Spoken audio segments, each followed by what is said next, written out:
सलाम everyone and welcome back to Gol Roti. आज ना मैंने एक वायरल रेसिपी ट्राई करनी है। आप लोगों ने भी नोट किया होगा कि आप जब YouTube खोलते हो तो आपको दिन में 5-6 वीडियोस ऐसी जरूर नजर आती हैं जो कि आलू का पराठा नो नीड रेसिपी, मतलब बगैर गूंदे आप आलू का पराठा बना लो और थंबनेल में जो है वो पराठा बड़ा अच्छा फूला भी होता है उनका। तो ये देखे ना मुझे बड़ी क्यूरियोसिटी हुई। मैंने कहा यार ये पराठा कैसे हो सकता है। पराठा जहाँ तक मुझे पता है उसमें तहें होती हैं, उसमें घी होता है, उसमें लेयर्स होती हैं, फ्लेकी होता है, लेकिन ये तो क्रेप है जिसको ये पराठा बोल रहे हैं। और अब एक और वेरायटी आई है आलू का पराठा। तो मैंने कहा यार इसको ट्राई करते हैं। पराठा मैं इसको बोलूंगी नहीं। ये रेसिपी फेल थी या नहीं ये मैं आपको आगे चल के बताती हूँ। फिलहाल ना मैं आपके साथ इसको ट्राई करती हूँ। तो मुझे एक रेसिपी मिली थी यूट्यूब पे, उसके हिसाब से मैंने ना सही में इंग्रेडिएंट्स ले लिए। मैंने लिया 1 कप आटा, मैदा नहीं लिया, आटा 1 कप लिया, उसमें डाल दिया नमक टेस्ट के हिसाब से, और इसमें डाल दी कुटी हुई लाल मिर्च, आधा टीस्पून हल्दी इसमें डाल दी, 1/4 टीस्पून। आप लोग का मुझे पता नहीं, लेकिन हमारे घर में जो आलू के पराठे बनते हैं ना उनमें हल्दी नहीं डलती। हल्दी डालने की वजह से ना ये बहुत ज्यादा येलो हो गए थे।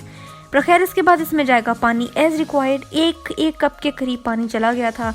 अब इसको बड़े अच्छे से मिक्स कर देना है। अब क्योंकि ये आलू का पराठा है तो इसमें एक उबला हुआ आलू लिया, उसको मैश कर लिया। अच्छे से मैश करना है, जितना अच्छा फाइनली हो सके इसको मैश किया कि चंक्स ना रहें। और उसके बाद ये वाले आलू उठा के फेंक देने अपने बैटर के अंदर। मुझे अभी तक समझ नहीं आ रही कि ये कैसे काम करेगा, ये पराठा कैसे बनेगा। ये पराठा नहीं है, ये पैनकेक्स है। आलू डालने के बाद इसको बड़े अच्छे से मिक्स किया और फिर इसके अंदर डाल दिया 1 टेबलस्पून ऑयल डाल के इसको मिक्स किया।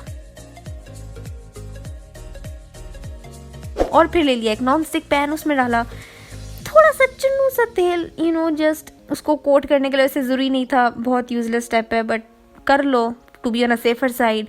उसके बाद अपना बैटर उठाया और इस तरह से बस इसके ऊपर डाला और इसको गोल गोल घुमाना शुरू कर दिया कि जी आपको बस एक गोल पराठा बनना चाहिए। पराठा, मुझे हंसी आती है पराठा कहते हुए। इसको बस जितना हो सके बेस्ट कोशिश करनी है कि इसको गोल करना है और ये साथ कुक भी होती जाएगी। जब नीचे से कुक हो जाए इस तरह से, फिर इसको कर देना है flip. I was really hoping कि ये फूलेगा जैसे मैंने उस वीडियो में देखा था, पर ऐसा मेरा नहीं ख्याल होगा क्योंकि मेरा जो पराठा था वो बीच में से थोड़ा सा फट गया था। इस तरह से बस इसको फ्लिप करते रहना है जब तक आपकी दोनों साइड्स पक ना जाएं। अब ये वाला पराठा तो नहीं मेरा फूलेगा, जाहिर है मैंने इसको फाड़ दिया था, लेकिन खैर इसको अच्छे से कुक किया। मतलब जेंटली इसको प्रेस करने की मैंने कोशिश की कि भाई कोई स्टीम बने, कोई फूले, कुछ तो हो, पर कुछ नहीं हुआ। मैंने कहा चलो दूसरी अटेम्प्ट करते हैं। दूसरी अटेम्प्ट में मैंने बड़ा केयरफुल रह के कोशिश की कि इसमें कोई फटे फूटे ना, और नहीं फटा, बिल्कुल ठीक से रही। फिर भी जेंटली प्रेस करने के बाद इसमें हवा नहीं बनी और आलू का जो मेरा पराठा है वो नहीं फूला। And I was really disappointed.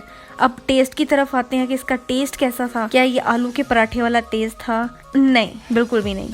इसको आप पराठा या रोटी नहीं कह सकते, क्योंकि जो रेगुलर रोटी होती है ना वो कम्प्लीटली कुक्ड होती है, लेकिन अगर आप इसको जितना मर्जी कुक कर लो ये रबर ही रहेगा, क्योंकि इसमें पानी का रेशियो बहुत ऑफ होता है। तो ये पराठा नहीं है, ये रोटी नहीं है, ये क्रेप्स हैं, ये पैनकेक्स हैं, लेकिन खाने के बिल्कुल काबिल थे। इसमें आप मतलब मसाले वगैरह और डाल दो तो खा सकते हो। हाँ, लेकिन ये बात है कि ये नरम थे, मुलायम थे।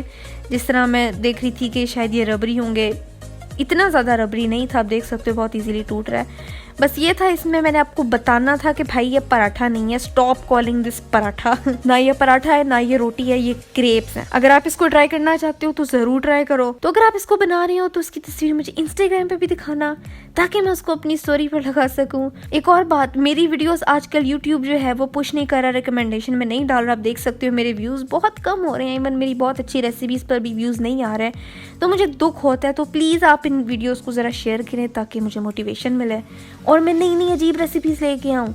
और आज के लिए बस इतना ही था। लास्ट रेसिपी ये रही है, देखो सब्सक्राइब यहाँ करो। मेरा पहला चैनल है सनाज बकेट, उसको भी सब्सक्राइब करो। अगली रेसिपी कौन सी होनी चाहिए मुझे भी बताओ, और मैं मिलती हूँ तुमसे अगली वीडियो में एक नई रेसिपी के साथ।